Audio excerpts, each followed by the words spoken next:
It's your boy Jimmy Blue, Mr. All Access Elite Boxing, reporting live from Dallas, Texas. I want to thank each and every one of our listeners today. Make sure to follow us on All Access Elite Boxing on YouTube. Hit the subscribe button. Make sure you're getting your notifications and leave us a comment. Also follow us on All Access Elite Boxing on Facebook, All Access Elite Boxing on Instagram, and if you're on Twitter, make sure to tweet us at All Access Elite. All right, fight fans, let's talk some boxing. Man, oh man, the Chavez Jr. versus Daniel Jacobs fight ends in chaos.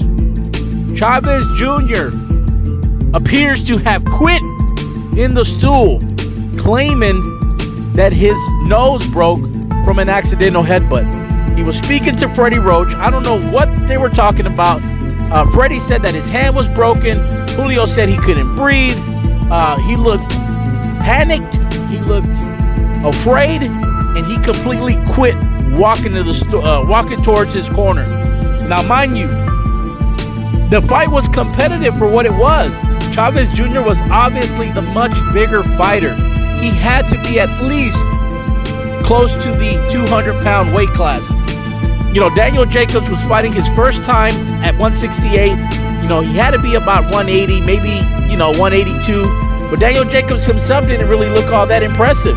He was fighting in a much bigger weight class, he had a man in front of him that was much bigger, and really, none of them really landed anything of worth. Chavez Jr. started off fast, landing a big right hand, landing a hard, stiff jab when he would throw it. Chavez Jr. appeared, he had absolutely no stamina, threw no combinations, was trying to put forehead to forehead against Jacobs, and we all know Jacobs is just a superior boxer. Jacobs seemed tentative at times. He didn't really look. You could tell that he was nervous because, as he stated in the post-fight, Chavez was just a bigger fighter and was the harder puncher. He could feel the weight on the punches. Each round to me was a very close round. You could make the argument that at the stoppage, Julio was up 3 rounds to 2. You could make the same argument that he was down 2-3. I don't know what the scorecards were, but I was just so disappointed. Even the fans in Phoenix, over 10,000 fans were in attendance. The fans erupted, throwing beer, throwing cans, throwing everything that they could at the ring. It was, absolute chaos. The sad part about it is that Chavez Jr. had his family in the audience. I believe he had his daughter, his wife. They were crying. They had to be escorted out, and it was just mayhem. It's the best way that I can put it. I've never in my life seen anything like that. I've never witnessed anything like that in person, nor have I ever seen that on television. You can tell that the DAZN announcers were pissed. They were pissed that Chavez quit. They went ham on him. I don't know, man. To me, it always seems with Chavez, he always looks for a way out. And the fans, they had enough of it. You got these fans, they're paying hundreds of dollars to see him fight, to see him go out in the shield like a Mexican warrior, like his father and the champions that from the past, from Mexico. And that's not what they came to see. Chavez Jr. came in there with one intention and one intention only, and that was to get paid.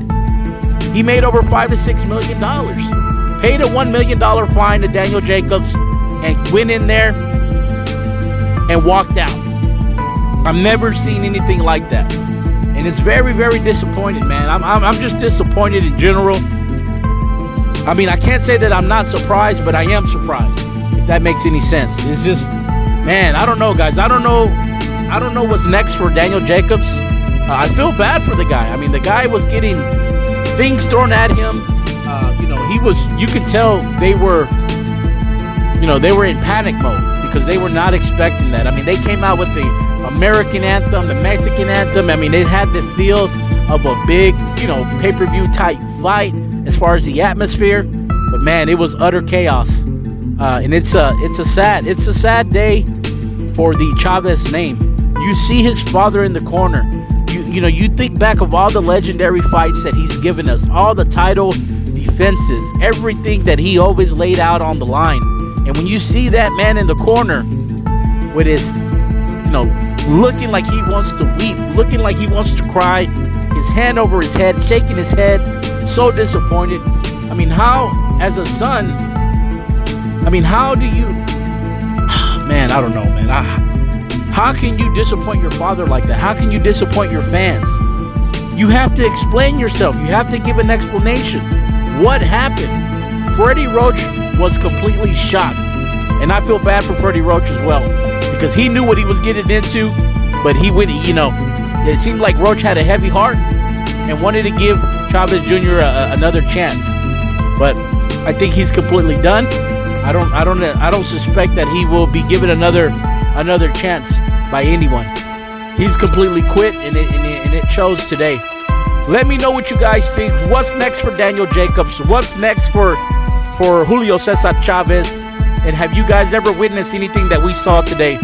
If so, leave us a comment. Make sure you subscribe and hit that like button. It's your boy Jimmy Blue, All Access Elite Boxing, signing off.